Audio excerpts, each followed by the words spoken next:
रायगढ़ जिला अंगनवाड़ी कर्मी धर्मघाट सरकार नीति विरुद्ध में आंदोलन 21 तारीख अगस्त ऑल ओडिशा महिला अंगनवाड़ी कर्मी महासंघर निर्देश क्रमे रायगढ़ भारतीय मजदूर संघ और अंगनवाड़ी कर्मी संघ पक्षर प्राय 6000 ऊर्ध्व अंगनवाड़ी कर्मी 9 दफा दाबी नहीं राजरास्ता को ओह्लैछन्ति। एही अवसर में रायगढ़ कपिलास छक ठारू समस्त अंगनवाड़ी महिला कर्मी माने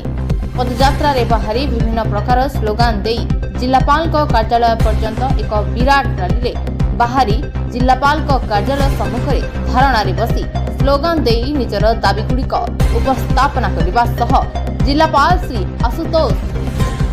कुलकर्णी जरिया प्रधानमंत्री और ओडिशार मुख्यमंत्री को एक स्मारक पत्र प्रदान करथिले। प्रधानमंत्री को माननीय मुख्यमंत्री को आ शिशु विकास मंत्री को आमे दाबी पत्र प्रदान करने को आसु 50 वर्ष है आमर अंगनवाड़ी केन्द्र अंगनवाड़ी डिपार्टमेंट है किंतु आम मान को सरकारी मान्यता दि जाऊना किंतु सर्वनिम्न मजूरी पर आमको मजूरी से मिलूना।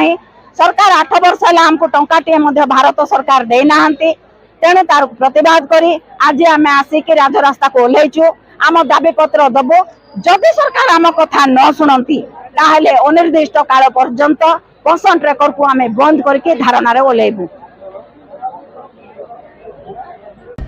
रायगढ़ जिला प्रतिनिधि सत्यनारायण दलाई रिपोर्ट G9 ओडिया।